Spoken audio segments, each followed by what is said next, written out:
Mira, me parece que el sonido no ha salido bien, porque es que me he olvidado de poner, compartir el sonido del vídeo. Voy a comenzar otra vez, esto y me aseguro de que le pongo el sonido del vídeo, ¿vale? Vale, pues como no salgo yo, voy a por un vaso y ahora venga. Perfecto, perfecto.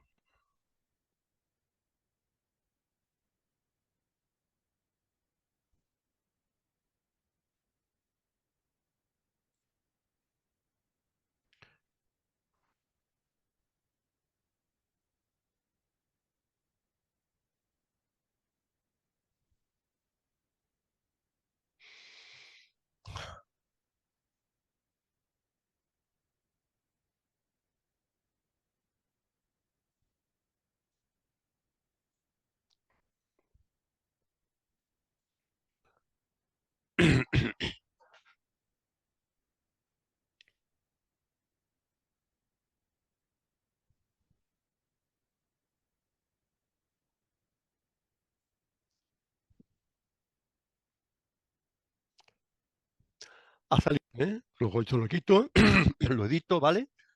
Ha salido bien. Bien, Vale, entonces no lo repetimos y esto lo quito yo luego. vale.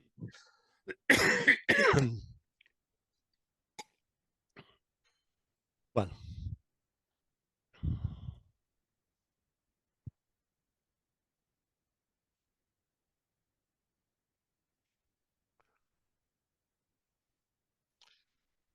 hola amigos.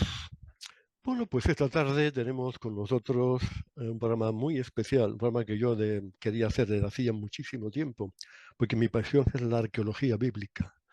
Entonces estaba con la gana de hacer un programa sobre la síndrome y mira por dónde un amigo me presentó a nuestro invitado de hoy, Jorge Manuel. Muchas gracias, Jorge Manuel, por estar aquí. Muchas gracias, la verdad. Es Jorge Manuel Álvarez, ¿no? No, Rodríguez. Rodríguez, bueno, mira, por ahí va. De verdad que es un honor, es una ilusión muy grande. De verdad, deseaba mucho hacer este programa y Dios me ha puesto en el camino a una persona que es el presidente del Centro Español de Sindonología, ¿verdad, Jorge Manuel? Efectivamente. Muy bien, cuéntanos un poquito. Bueno, antes que nada, Jorge Manuel es licenciado en Derecho y doctor en Historia del Arte y hizo la tesis doctoral sobre la síndrome, ¿verdad, Jorge Manuel?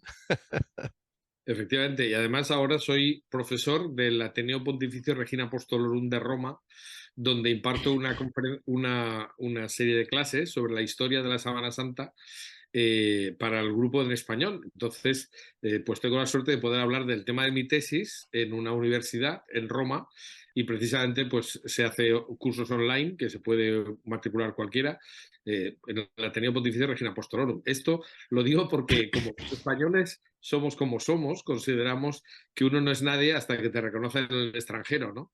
Y entonces ahí hay bueno, pues algo que vale la pena, ¿no? Decir, ¿no? Para que te digan, bueno, o sea, uno no es nadie si no te reconocen. Bueno, pues yo tengo la suerte de estar reconocido fuera. Y creo que más fuera que Ya. en la propia España, pero Sí, sí. bueno, muy, muy español también. Mira, y si eres licenciado en Derecho, ¿cómo te dio por estudiar el tema de la sindonología? ¿Qué fue Pues lo porque que te llevó a la síndrome? Pues es que ya estaba en la síndrome antes. ¿Estaba? Sí, sí. Claro, yo conocí el tema de la Sábana Santa en un programa que se llamaba Más Allá, que hacía el doctor Jiménez del Oso. Sí, Y sí, le conozco, curiosamente sí. yo tendría 16 años todavía, no había empezado a estudiar. Y me quedé pasmado y yo dije, ¿cómo es posible que esto exista y no se hable de ello? Y todavía sigo pensando cómo es posible que esto exista y Sí. no se hable de ello, ¿no? Porque es incomprensible que no se hable de la Sábana Santa más que casi de forma marginal, cuando es un tema fundamental. Y yo creo que tú y yo sabemos por qué nos habla de la Sábana Santa. Al Sí, final del programa lo vamos a decir claramente. El tema de este vídeo, de este programa, es la conspiración contra la Sábana Santa, porque es el laicismo agresivo, el ateísmo, mira, esas sectas cinecéticas de cuyo nombre no quiero acordarme, conspiran contra el cristianismo y la Sábana Santa es la prueba de la resurrección de Jesús. Entonces, nos tiene que sentar muy bien que haya una prueba que demuestre las certezas de nuestra fe, ¿verdad? lo que pasa es que desgraciadamente también ese tipo de pensamiento se da dentro de la iglesia, ¿eh? Por Es decir, supuesto, mira, tú lo has no dicho. solamente desde fuera, sino desde dentro. Hay gente que le tiene verdadera tirria al tema de la Sábana Sí, Santa. sí, sí, por eso.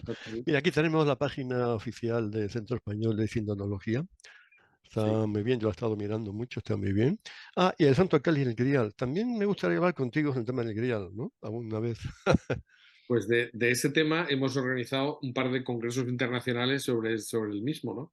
Y Pues probablemente para el siguiente año santo del Santo Cáliz, porque la gente no se ha enterado, pero Valencia es lugar de peregrinación sí, sí, desde que se estableció con carácter a perpetuidad, cada 5 años, un año santo, con lo cual coloca a Valencia al nivel de las 4 o 5 ciudades del mundo donde hay años santos a perpetuidad, que son Roma, por supuesto Santiago de Compostela, Valencia también, y luego está Santo Toribio de Liébana sí, sí, sí.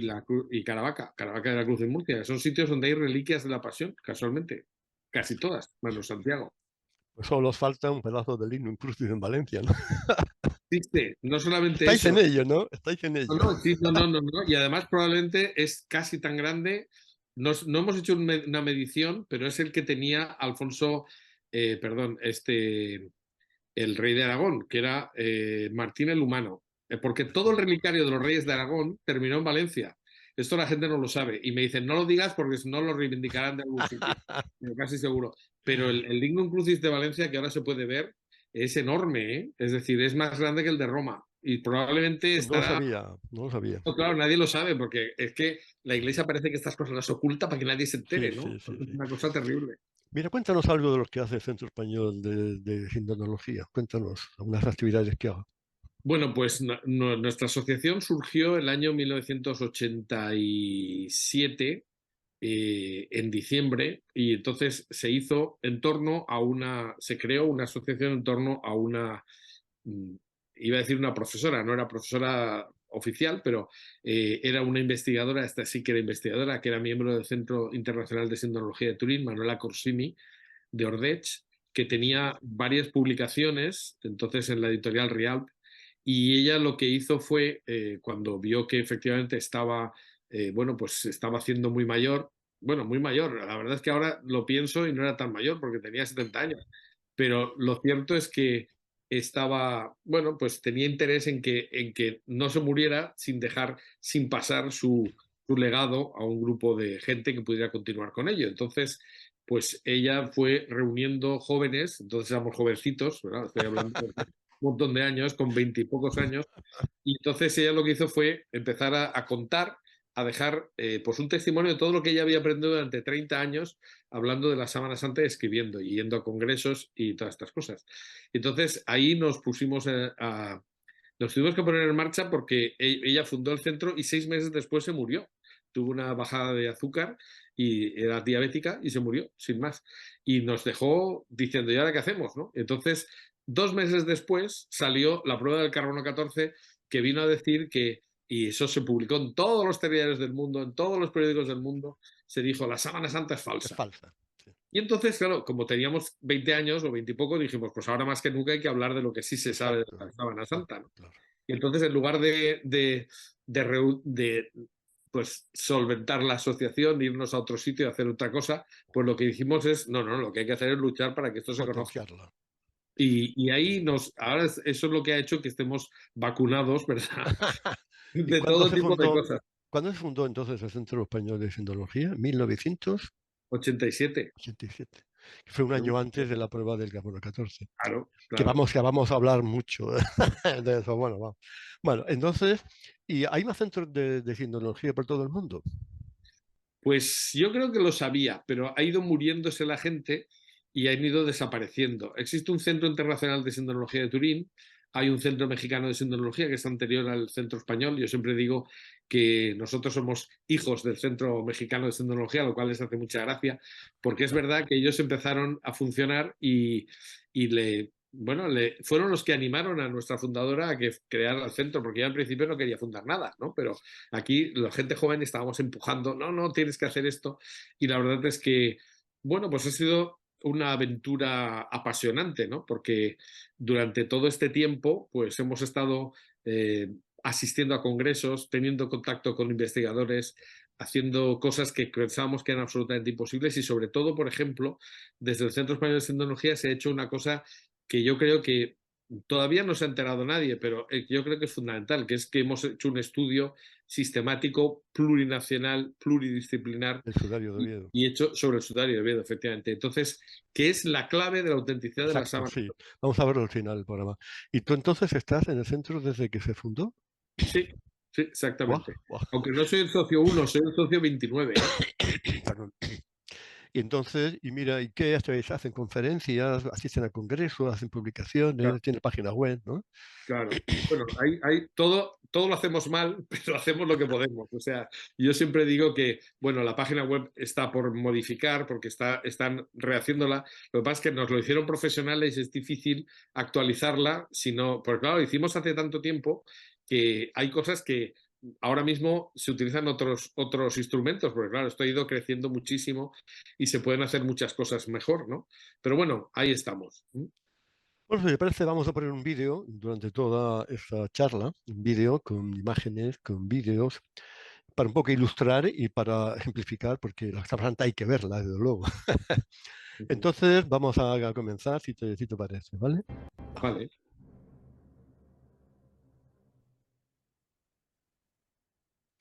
Bueno, este es un libro que tengo yo sobre la pasión, Crucifixio, lo hice hace años, y entonces ahí hago una investigación exhaustiva sobre la pasión. Y bueno, es un libro un poco rompedor porque hay unas cosas, unos mitos que se caen por su propio piso cuando son un poco en ellos. Y luego, después del crucifixión, que son los enigmas de la pasión de Cristo, hice el segundo, lógico, Resurrectio. Y en él hablo yo de la Sábana Santa. Ya tenía mucho interés antes, pero aquí ya lo abordé desde un punto de vista más interdisciplinar, más profundo, ¿no? Y ahí es Ujú. donde yo tengo 3 capítulos dedicados a la Sábana Santa. Y entonces ahora vamos a ver un video en el que se ve como los apóstoles, bueno, los apóstoles no, una comitiva va a enterrar el cuerpo. Una cosa muy importante es que la síndone también tiene una autenticidad basada en que respeta, en que el enterramiento de la persona que está ahí amortajada respeta todos los protocolos rabínicos de los enterramientos, ¿verdad, Jorge? Totalmente. Y además es que hay datos sorprendentes. Por ejemplo, eh, en Jerusalén existe el cementerio de Azeldama. Es decir, Hacer más, sí, el campo de sangre. exactamente, pero que es un cementerio que se conoce en Jerusalén, que está dedicado precisamente a gente extranjera, es decir, gente impura, según Sí, el sí, planteamiento sí, claro, judío. claro, claro. Y entonces se encontró un cadáver, normalmente al año de estar enterrado en la tumba, se recogían todos los huesos, probablemente también tendría que haberse recogido la sábana o lo que fuera, y se metía en un osario. Sí, sí, Y esto era lo que se guardaba. Entonces, curiosamente, Perdona, perdona un texto, Jorge. En el osario podía haber huesos pertenecientes a personas distintas, ¿no? Una familia, ¿no es así? ¿No? no lo sé, yo no soy especialista en eso. Yo creo que cada cuerpo quedaba en un osario, porque no eran tan grandes, eran bastante pequeños. Es la Pero, piedra de la deposición, ¿verdad? ¿el qué? Aquí en la imagen estamos viendo la piedra de la deposición. Ahí se untaba el cuerpo con ungüento. Puede ser, sí. Puede ser. Efectivamente, sí puede ser. Lo que no sabemos es si en el caso de Jesús se hizo así, no lo sabemos. Porque de hecho, la piedra que existe a la entrada del Santo Sepulcro de Jerusalén, yo hice ahí una visita con un arqueólogo que al ser español no lo conoce nadie más que en tiempos profesionales, porque debería tener un reconocimiento internacional, porque es el que excavó el Calvario, nada menos. Es el padre Florentino Díez, que estuvo en nuestro equipo de investigación, ahora ya está jubilado, pero estuvo en nuestro equipo de investigación y nada menos que nos metió en las excavaciones arqueológicas de la Basílica del Santo Sepulcro. Y cuando le preguntamos sobre la piedra de la unción que hay en la puerta, nos dijo, realmente de esta no tenemos ni idea de lo que es. Es decir, sí que es verdad que en las tumbas había una primera sala, que es lo que se ve aquí muy bien, con un banco corrido, y podía haber, yo he visto en Jerusalén algunas que tienen en el centro Sí, una sí. piedra. ¿Podría ser esa la piedra de la unción? Podría ser, pero no lo sabemos, no tenemos seguridad sobre eso. Entonces, el cuerpo se preparaba en la primera sala y después pasaba a una segunda sala que era donde había o bien sepulturas en coquín, es decir, como en nuestros Nichos, cementerios, nichos, nichos, exacto, o nichos o bien tumbas de arcosolio, que arcosolio. empiezan a utilizarse precisamente en el tiempo de Jesús. Entonces, parece que la que está en Jerusalén podría ser una tumba con arcosolio, y podría ser que fuera efectivamente esa la tumba. Lo que dicen los evangelios es que no había otras tumbas en esa excavación, y porque era nueva y no había sido utilizada por nadie todavía. Entonces, bueno, eso podría ser. Desde luego, el sitio, lo que nos dijo el padre Florentino Díez es que efectivamente el sitio del Sí, sepulcro es es el fiable. sitio, es el sitio. Correcto. Además, debajo se han encontrado restos de una cantera. Y Claro, lo que se llama como el Golgota estaba en una cantera. Aquí hay una incorrección en esa imagen, porque si este cadáver tenía que haber sido ungido en el banco que está pegado a la pared, no en una mesa eso es. exenta. Eso es Eso es evidente, lo que ¿no? estaba diciendo, que no sé si estaría en el centro o estaría en la pared. Es que no lo sabemos. Incluso tampoco sabemos si el cuerpo pasó a la segunda sala, que es la que ahora se conserva. Porque si se había dejado por terminar la sepultura, podría ser que se hubiera quedado en el primer banco. Sí. Y entonces se explicaría que se viera desde la puerta, porque si no, a la segunda sala es difícil que se viera, ¿no? Entonces, bueno, son cosas que no sabemos con seguridad. Lo cierto es que lo que tú dices, que el cuerpo se dejaba un año y luego después se pasaba a el osario. Bueno, aquí No, tenemos una reconstrucción de lo que es la resurrección. claro, perdona, pero es que me he dejado de decir lo importante, y es que en ese cementerio de Aceldama se encontró un cadáver que efectivamente no se había recogido los huesos, no se había metido en el osario y estaba cerrada la segunda sala, porque parece ser que se pudo demostrar que tenía una enfermedad infecciosa Claro, claro, y claro. no se atrevieron. Pero lo curioso es que tenía una sábana colocada exactamente como se ve en la sábana de Turín. Es decir, que eso es una corroboración exacta de que en el siglo I un tipo de enterramiento era el que se utilizó con la sábana santa de Turín. La discrepancia fundamental es que la sábana santa de Turín corresponde a una tela que era con la que se hacía el traje del sumo sacerdote de Jerusalén. Es decir, era la tela más cara que se podía conseguir en Jerusalén, probablemente quitando la seda. Y eso no, en una persona que ha sido crucificada es absolutamente Claro, insólito. claro. ¿Cuál era En el cambio, lo destino que dice de la gente que moría en la cruz? La gente, tirarlos a una claro, escombera, a un vertedero, y no darle un enterramiento con una tela carísima, tú dices tú, de claro, lino. claro, Bueno, José de Arimatea era pudiente y compró, creo que 4 metros de tela, ¿no? De lino. claro, Un lino correcto. además, un lino además que se tiñó después de hacer la tela. Y luego después en el siglo IV ya se blanqueaba antes. Y también no tiene costuras, no tiene bolsillo, no tiene nudos, es una tela precisamente de la época. Vamos a después a verlo. Y lo que es muy importante, de verdad, el cadáver no fue lavado, ¿verdad? Claro. Bueno, ¿Por qué? ¿Por qué no fue lavado, Jorge? pues ahí yo no me voy a acordar de los 4 casos que hay, pero hay 4 casos. Yo supongo que como cuando uno hace una enumeración siempre se acuerda de 3, ¿no? Pero había casos en los que estaba prohibido hacer eso. O sea, primero cuando había derramamiento de sangre, Claro, claro, porque los judíos pensaban que en la sangre estaba el alma. claro. Entonces, todo lo que tuviera sangre del cadáver tenía que quedar junto con él en la sepultura. Y entonces no se lavaba, porque esa sangre se consideraba que tenía parte del alma del difunto. Había además otro motivo, que era cuando era muerto por, eh, por gente impura, gente que no fuera judía. Y esto es efectivamente lo que pasó con el caso de Jesús. También cuando fuera condenado por el Sanedrín, que Ya, ya, también ya, ya, ya, ocurría. ya. Es decir, había, y ves, y la cuarta que no me voy a acordar, pero bueno, da igual, con 3 ya tenemos suficiente. Es decir, son motivos por los que no se tenía que lavar el cuerpo. O sea que lo que aparece en la sábana es coherente también con el caso de Jesús. Correcto. Pero es que además dicen, no, es que no les dio tiempo porque la premura, porque ya iba a entrar en el sábado. No, es que, como tú dices, es un cuerpo que ha muerto de manera violenta y que ha habido derramamiento de sangre no se puede lavar. Y el cuerpo de la síndrome efectivamente no está lavado. Mira, una pregunta, Jorge. Si para los judíos tocar todo lo que fuera muerto, objetos que habían estado en contacto con un fallecido, era impuro, ¿por Sí. qué por qué la síndrome? ¿Por qué la cogieron? Si, en teoría, los judíos no podían hacer eso. ¿Tú qué crees, Jorge? Pues precisamente por el doble carácter que tiene la sangre. Es decir, por una parte, bueno, lo dice el Deuteronomio, y podría contarte la cita y todo porque la encontré y es fácil de ver. Dice que aquello que toque un cadáver, pues y si tocas algo que ha tocado un cadáver, te quedas 8 días Impuro. impuro. Y otro día, ¿Eh? sí, sí. Entonces, eso es así. Pero, claro, si lo normal era recogerlo todo y meterlo en el osario, el problema es que lo que apunta a la síndrome es a que ese cadáver no estaba, Claro. porque cuando llegan los apóstoles, cuando llegan Pedro y Juan al sepulcro, lo que ven son los lienzos solos. Entonces no dicen que los cogieran. ¿Por qué no dicen que los cogieran? Porque eso era un delito. Y Claro, entonces claro, estaba claro. castigado con la pena de muerte, tanto por la ¿Cómo? ley hebrea, Pena de muerte. sí, sí, tanto por la ley hebrea como eso es que era profanar una tumba. Entonces, tanto la ley Equivalía a, hebrea, perdona, equivalía a la profanación de una tumba, coger unos claro, lienzos tú te llevas mortuorios. algo de una tumba, Oh, estás profanando la tumba. Entonces, oh, eso no podían hacerlo, pero tampoco podían dejar abandonadas los lienzos con sangre, porque si ahí estaba la sangre de Cristo, claro, como la exacto, dejar exacto. abandonada. Claro, Entonces, lo que es normal es que se la llevaran, pero no lo dijeran. Es decir, no pueden decirlo los evangelios, ahí se cortan. ¿Eh? claro. Es decir, ven que están los lienzos y dice, ahí se corta, ¿no? O sea, vio y creyó y ahí se queda el asunto, ¿no? Dice Juan. Y entonces, pues, ¿qué es lo que podría pasar? Pues lo normal es que ellos se llevaran la sábana y la camuflaran para que no pareciera de un cadáver.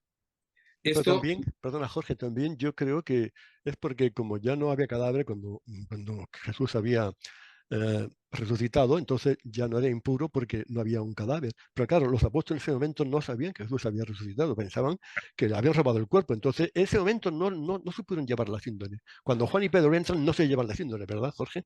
no lo sabemos, eso no Ah, podemos saberlo. Ten en cuenta que yo soy de derecho, ¿eh? Entonces, no tenemos una prueba de eso. O sea, es decir, ya, podemos elucubrar, pero abogado, no hay ninguna prueba. abogado. Entonces hay que ir con cuidado, porque esas cosas tú puedes especular, pero no puedes decir que eso fue así porque no lo sabemos. Entonces, quizá, hombre, vamos a ver, hay un evangelio que se cita, solamente un fragmento, que recoge el, San Jerónimo, cuando hace la traducción de los cuatro evangelios canónicos, él cita el evangelio a los hebreos. Y entonces dice que en una aparición Jesús cogió la sábana y se la entregó al siervo del sacerdote. No sabemos quién es Sí, el sí, siervo ni quién sí, es el sí, sacerdote, sí, sí. pero lo que parece claro es que de alguna manera, sea este evangelio real o sea apócrifo y no tenga ninguna base histórica, lo que está claro es que cuando se escribió se estaba legalizando el mantenimiento de la sábana, porque si Jesús mismo en una aparición se la había entregado era porque había dejado de ser impura. O sea, es decir, sea una elaboración posterior o sea un hecho cierto, lo que está claro es que en algún momento ellos pensaron que la sábana era perfectamente pura, lo que pasa es que no se podía enseñar. Claro, Y esto claro, claro, explica claro. la idea de que la sábana durante siglos estuvo Exacto. doblada enseñando Claro, solamente el rostro, claro, porque el claro. rostro se podía enseñar, no, Ya si no entiendo, era entiendo. de un Claro, cadáver. claro. Estaba doblada en ocho partes. Mira una cosa, ¿cuántos lienzos había? Vamos a ver ahora cómo se amortajaba un cadáver. Estaba lo que es la síndone. Oye, que no es el sudario, ¿verdad, Jorge? No, claro, eso es un error que nos viene por la traducción del francés muchas veces. Hay que tener en cuenta que lo que dice en griego el Evangelio es síndone. Síndone, que por eso a nosotros nos gusta utilizar sindonología, que es el estudio de la síndone, o síndone, porque síndone es literalmente sábana de lino. ¿Qué es lo que es la sábana Del de lino, Turín? además, del lino. Claro, porque por eso, es que a veces cuando se traduce, es que traductor traditorio. O sea, hay que tener en cuenta que no podemos hacer teología en base a traducciones. Claro, claro. Y esto es un desastre. Por ejemplo, hay un detalle sorprendente. Cuando Jesús es el prendimiento, dice San Marcos precisamente que había un joven encubierto su cuerpo en una sábana y entonces echaron mano de él y entonces soltó la sábana y huyó desnudo, ¿no? Lo que casi nadie cae en la idea es que dice una síndone. O sea, no es una sábana, estaba envuelto en una sábana de lino. Lo que quiere decir que este chico era de familia de clase Adinerada. Alta. alta. Ha habido algunos sectarios que han dicho, pues sería uno que estaba durmiendo por ahí y tal. Que no, hombre, que no. O sea, es decir, que no se puede hacer teología en base o interpretaciones simbólicas. Que no, que Exacto, no, que exacto. no. Es decir, vamos a ver, lo primero que tienes que ver es cuando tú tienes un testigo es si el testigo dice la verdad o no. Y lo que tendrás que ver es si tienes otros medios para probar lo que dice el testigo, pero no te puedes inventar una alternativa si no tienes Claro, claro, ninguna claro, claro, base. Es claro. decir, si yo tuviera alguien que dice, no, lo que pasó fue esto y esto, y yo tengo una contradicción, tendré que ver qué prueba tiene más valor. Pero, sin embargo, si lo que estoy diciendo es, yo tengo un texto, se supone que es de un testigo presencial, yo no tengo por qué dudar de eso mientras no tenga Claro, una claro, base para claro. dudar de ello. Bueno, entonces, Entonces, Jorge, aquí tenemos la síndone, que es la sábana de lino y doblada, ¿no? Entonces, sí. son tal unos 4 metros y algo. Sí, 4,40 metros más o menos. Y eso es una práctica oriental, que yo he entendido que es Había, una práctica. había telas así, pero esto es un enterramiento que es un enterramiento digno de un rey, ¿eh? Y además, los ungüentos que aparecen en la sábana santa, porque es que se han sabido muchas cosas que no se han Mirra, divulgado, aloe y mirra y más aloe cosas. y más cosas. Y más cosas, porque nosotros vimos en el año 2012 el primer congreso científico internacional sobre la sábana santa en España, porque se habían hecho muchos congresos fuera de España, pero nunca uno sobre la sábana santa en España. Y nosotros tuvimos la suerte de poder traer a miembros del STURP, del equipo de investigación que estudió la sábana santa profusamente a finales de los años 70 y principios de los 80, y trajimos a, pues, todos los que participaron allí eran o gente que estaba haciendo la tesis doctoral sobre la Sábana Santa, entre ellos yo, o bien lo que se estaba haciendo era hacer una, o sea, o los que habían intervenido directamente en la investigación y que todavía estaban vivos. Y bueno, pues es muy interesante oír a los investigadores directamente. Y bueno, pues hay cosas, una de las intervenciones que fueron impresionantes fue una señora que estaba haciendo la tesis doctoral sobre enterramientos del Mediterráneo en el siglo I.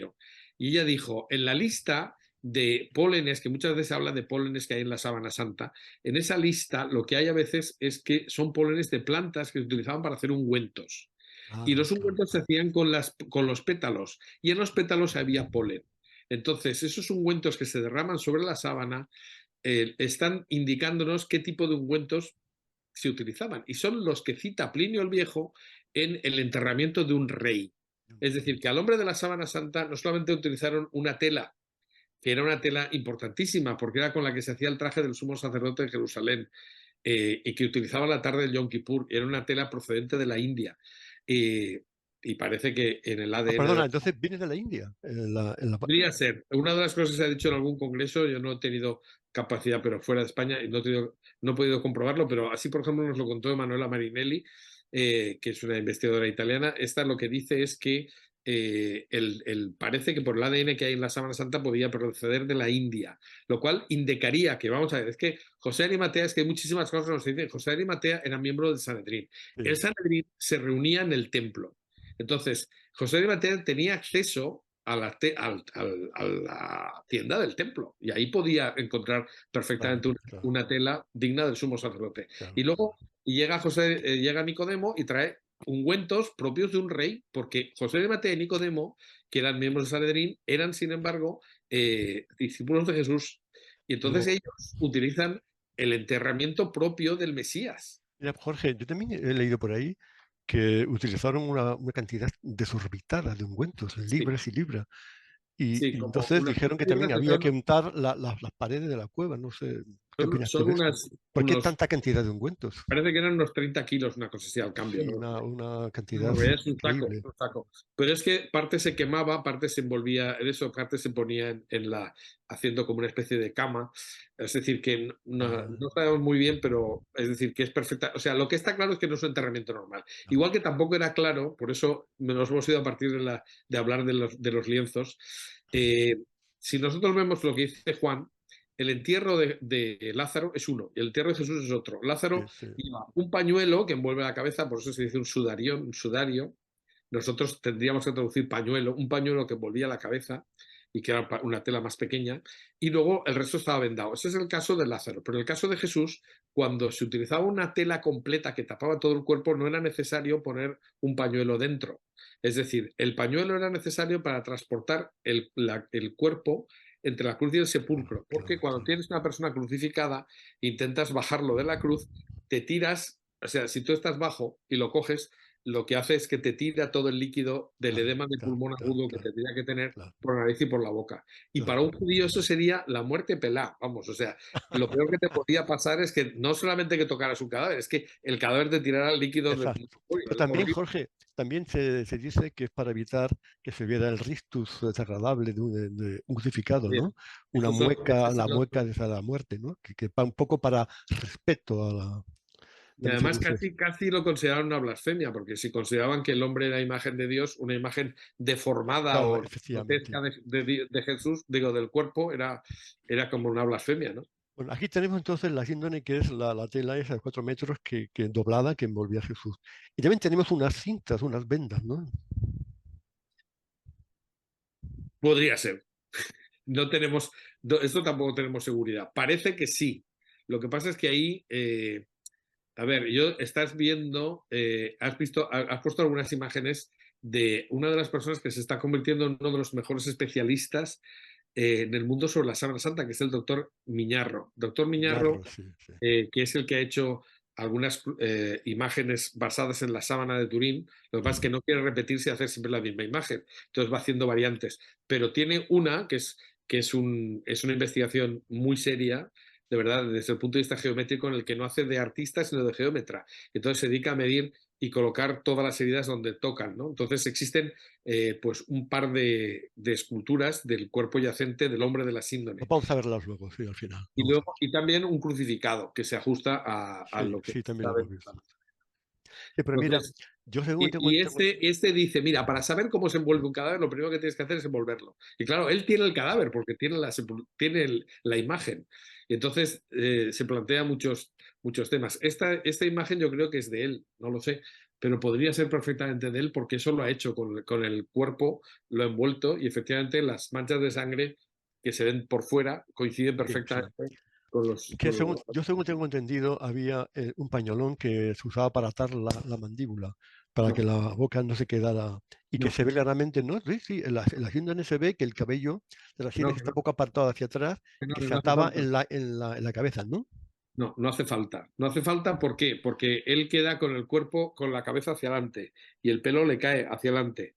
Y entonces, eso lo hemos hecho. Es que estas cosas hay que hacerlas. Hay que coger a un... Pero la boca se abre cuando la mandíbula se No, podía. no, porque la cabeza si tú mides Ah, sí, está realmente, así, con la cabeza tiene, inclinada tiene la hacia el cabeza pecho, pegada al hacia pecho. el Entonces pecho. no hace falta cerrarlo. Entonces, Pero pues perdona, claro, perdona, esa era una idea que se tenía hace tiempo. Por ejemplo, pero no hay en la síndrome ninguna prueba de que había un pañolón atando la mandíbula. Yo tengo entendido que no, hay no, rastros porque de que el pelo vamos a ver, pero es que el está pelo, apartado hacia atrás, hacia, como que que si no, hubiera un pedazo de tela que... ¿no? no. Es decir, Es la sorpresa que me llevo.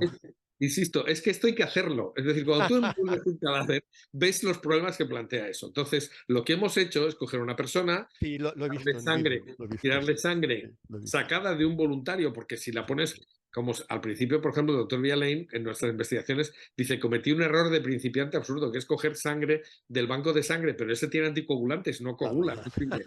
Pues había que sacarlo y ponérselo en la cabeza a un voluntario con el pelo largo.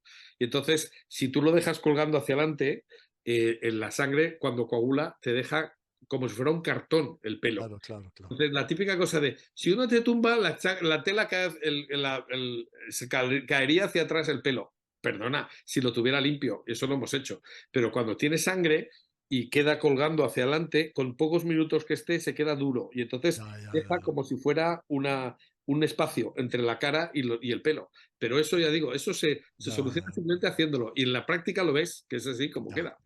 También otras cintas para atar, la de las manos. Las manos están cruzadas sobre el pubis, ¿no? Entonces, le dice que a los cadáveres se les ataba las manos y también los pies.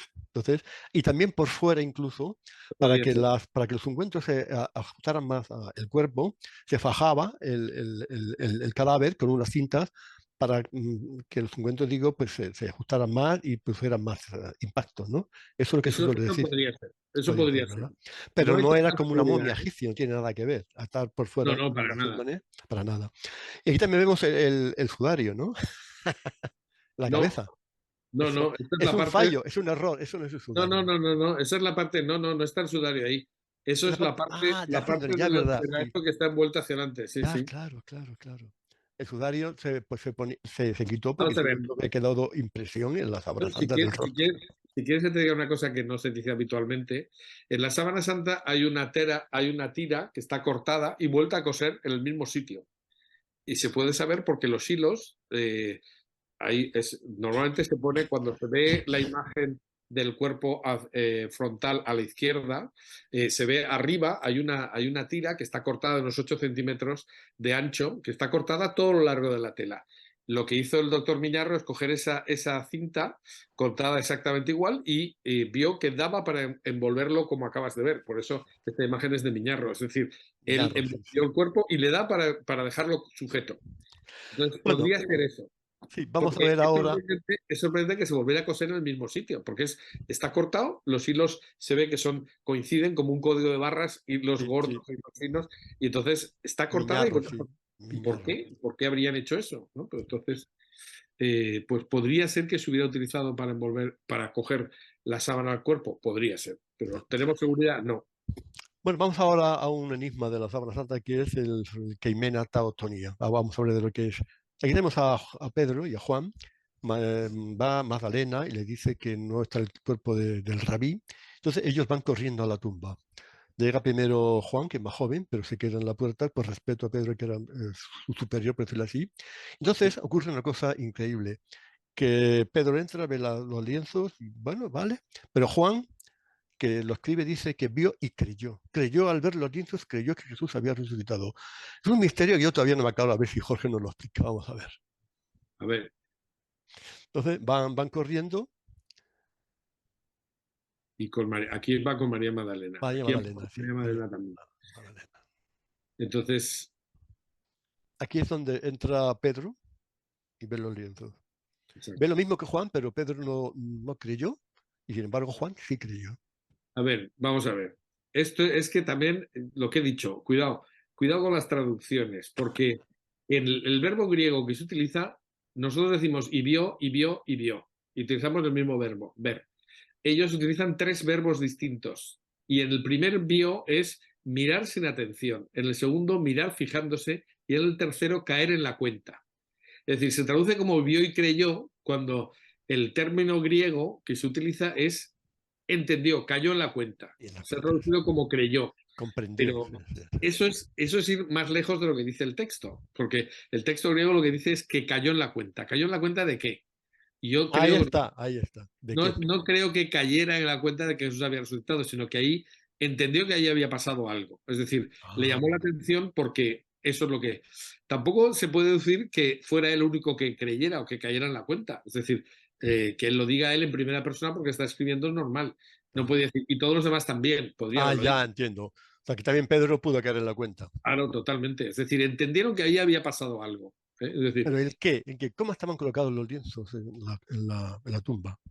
¿Cómo bueno, estaban? esto es una cosa curiosa. También he estado leyendo, ya ves que estoy muy interesado en la raíz semita de los textos griegos del Evangelio, y entonces resulta que se utiliza, bueno, incluso en el propio griego se puede utilizar el verbo lienzos, porque los evangelios apócrifos, perdón, apócrifos no, los sinópticos, que son Mateo, Marcos y Lucas, dicen todos que fue envuelto en una sábana. Y San Juan dice unos lienzos que estaban, lo que tú nos dices, ¿no? Unos lienzos caídos. La Extendidos, ¿no? palabra lienzos caídos. Y dice, y el pañuelo, que traducimos como sudarión, o sea, sudario, pero está mal traducido porque, o sea, actualmente sudario sería la mortaja, pero en realidad sudarión debería traducirse como pañuelo. Y el pañuelo que había estado sobre su cabeza había estado antes, no estaba, sino que había estado sobre su cabeza, no estaba con los lienzos enrollados, sino enrollado sobre sí mismo, que es la versión más... Perdona, enrollado en un lugar aparte, ¿no? Sí, es que dice las dos cosas. Es que el problema está en que el griego dice muchas palabras, en una palabra dice muchas cosas. Y si queremos traducir con todo lo que significa, vamos a ver, esto es como si yo digo valla o verja. Si te digo valla, Claro, puede ser de madera. Si te digo verja, te estoy diciendo que es de metal, claro, aunque no te claro. lo diga. Ya, Pues esto claro, es claro. igual. Cuando tú utilizas un verbo que significa una determinada cosa, o pones todas las palabras o entonces te comes la Ah. mitad del significado. Entonces, lo que dice es enrollado sobre sí mismo, eis en atomón en su propio lugar, pero es en su sitio. Realmente es en el sitio en que lo habían dejado. O sea, es Entonces, muy difícil de pero traducir perdona, porque no Jorge, se puede traducir pito, pito, pato, pato. O sea, es que cada palabra pero es que tiene... eso no da para caer en la cuenta de nada. Bueno, sí, estaban los lienzos desinflados, por Ah, decir así, y el eso. lienzo y el sudario enrollado en un lugar aparte. Bueno, como estaba, Estaba... porque claro, cuando se envuelve el cuerpo en la síndone, se quita el sudario de la Eso. cabeza. Es que eso es lo Entonces, que se hacía. Es que eso es lo que se ¿qué hacía. vieron? ¿Qué vieron? Cayó en la Pues cuenta. probablemente la parte superior del sudario encima de la parte inferior y sin tocar nada. ¿Cómo? Es decir, sí, porque lo que dice es, ahora no me acordaré de la palabra griega, pero lo que dice es que los lienzos estaban caídos, keímena, que significa caídos, pero no caídos, ahora se ha traducido No como, en el suelo no estaban. no, en el suelo no, porque la palabra suelo no aparece con Caídos, el... yo entiendo como desinflados, que no había Eso, cuerpo dentro. eso es. Pero eso hay un verbo en griego para decirlo, pero en español no. Entonces tienes que dar un montón de vueltas para decir una cosa que es mucho más sencilla en griego. O sea, esto es como el alemán. En el alemán hay una palabra que es ir y otra ir andando y otra tal, y cada uno es un verbo distinto, claro. Entonces, claro, no tenemos traducción exacta en español. Entonces hay que decir muchas palabras para decir lo que pone realmente el texto. Porque ya digo, si no quitas todo lo que es accesorio, pero es como si a verja la traduces por valla, pues no es lo mismo, porque tienes que decir valla metálica, si no, no es una verja. Pero yo Entonces, lo que pues entiendo, Jorge, perdón, lo entiendo, es que, claro, mira, entra Juan y entra Pedro en la tumba y ven los lienzos tal y como estaban cuando había cuerpo dentro, pero que estaban desinflados. O sea, sí, un cuerpo para salir de allí, y más si estaba con unas vendas, con unas cintas atadas, es imposible salir de allí claro, sin romper las claro. vendas y la cinta. Entonces vieron que estaba todo igual, solo que no había cuerpo. Entonces cayeron en la cuenta de que aquí ha pasado algo. No han robado el cuerpo, porque el que roba el cuerpo rompe la cinta, tira al suelo la sábana y hace allí un estropicio. Pero estaba todo intacto, solo que no había cuerpo. Yo eso es lo que entiendo, de verdad, Jorge. Exacto. Por eso a mí hay gente que le entusiasma la película de Mel Gibson, La Pasión, y a mí lo que me dejó entusiasmado fue la escena final, cuando se ve Exacto. que los lienzos se Desinflar. deshinchan. Eso Exacto. es exactamente lo que quiero decir. Eso, correcto. Eso, Esa es exacto. la prueba de la resurrección, correcto. Bueno, una vez he explicado las cosas de la sepultura y de la síndrome de los enterramientos, vamos entonces a entrar ya en el análisis de la sábana santa. El recorrido, después de que se consigue la síndrome, no sabemos cómo, quién se la dio a quién, hay un recorrido bueno, que tenemos aquí en la pantalla. ¿Que nos puedes explicar un poquillo cómo se pasa esto? No sé, Parece yo que fue a Edesa, ¿no? De Jerusalén fue a Edesa. iba a decir que mi tesis consiste en 500 páginas y hablo de ese recorrido, pero te lo voy a decir en un minuto porque es un asunto, pero claro, doy un montón de pruebas que Ya, aquí pues se tienen que simplemente dar por dichas, ¿no?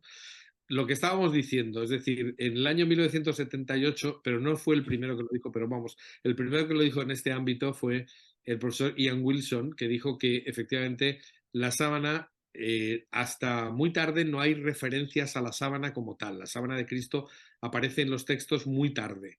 Pero sin embargo, él lo que buscó fue una imagen que tuviera las características de la sábana santa sin que se ya dijera que fuera una sábana ya, ya, funeraria, ya, ya. por lo que estábamos diciendo, porque eso era inadmisible desde el punto de vista cultural. Y entonces él, pues, da la pista en el ámbito de la sindonología y yo esa pista yo la he seguido, he unido todos los puntos y me encaja perfectamente. O sea, la idea es que la sábana santa durante siglos está envolviendo, o sea, doblada en tetradiplon, que es una forma de doblado que es una palabra muy específica del griego, que es doblada en 4 por 2, es decir, 8. tetra, 4, diplon, doble, ¿no? En 4 doble. Eh, que no es 4 dobles, pues sino 3, pero en fin, hay un montón de cosas que se podían decir.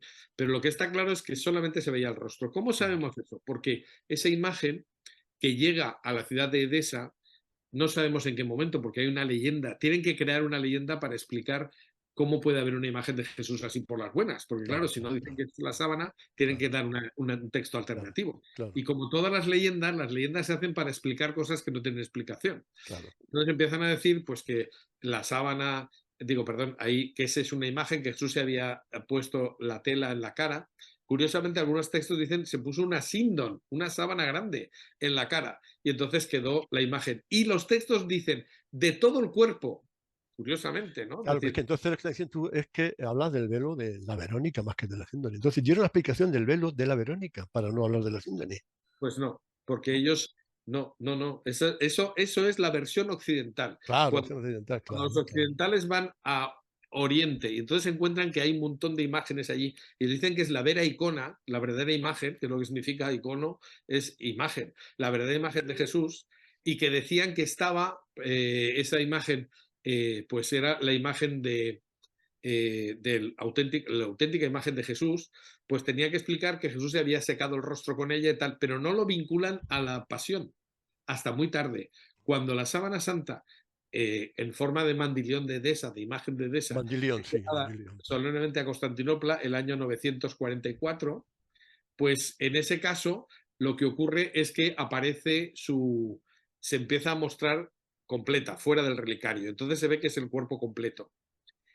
Pero en la primera imagen, en la primera descripción de la imagen que llega a Constantinopla, que está escrita nada menos que por el emperador, el propio emperador que era, bueno, es que en aquel momento había varios emperadores, pero es Constantino, espérate que ahora no me acordaré, pero bueno, es el emperador, ya no saldrá el nombre.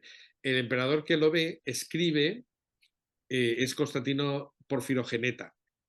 Este hace una descripción de la imagen de Edesa y dice, hay dos posibles teorías sobre la formación de la imagen. Dice, la formación de la imagen está claro que no es normal, no es natural. Dice, pero hay dos posibilidades. O bien que la imagen fuera lo que cuenta la leyenda, que Jesús se habría secado el rostro, o bien dice que esto ocurrió en el huerto de los olivos. ¿Por qué dice eso? Porque ve manchas de sangre, porque el emperador, que no es tonto, es un tío de un nivel, porque era porfirogeneta, Constantino VII Porfirogeneta era nacido en la púrpura, es decir, era hijo de emperadores y tenía una refinada cultura.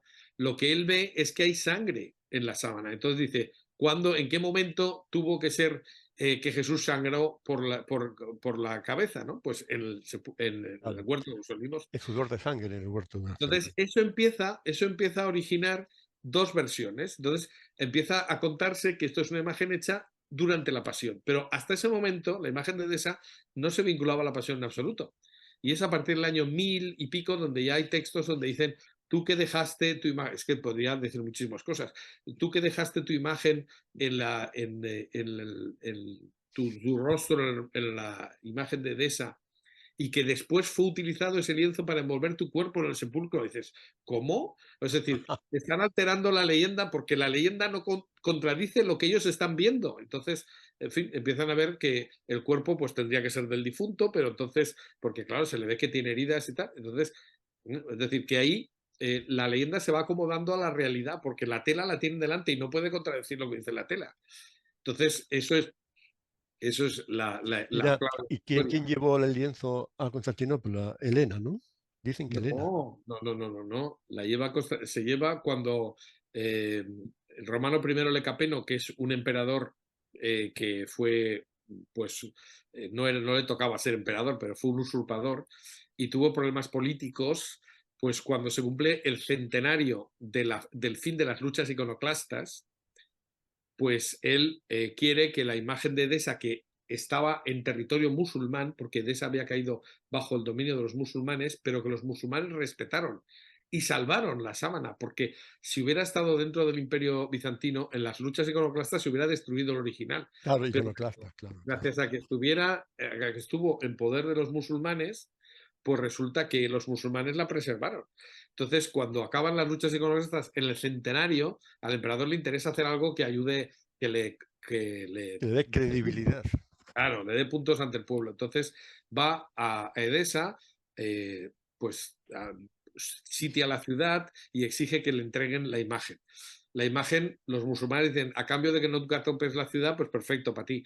Pero Ah, los cristianos de Edesa son los que dicen que no, que eso no era de los musulmanes, que era suyo. Pero total, el caso es que se la llevan a Constantinopla, entonces llega con todos los honores, la sientan en el trono imperial. Es que todo eso está descrito por Constantino VII Porfirogeneta, que ya digo que hace la historia de la imagen de Edesa, que es brutal leerla del propio emperador que la recibió.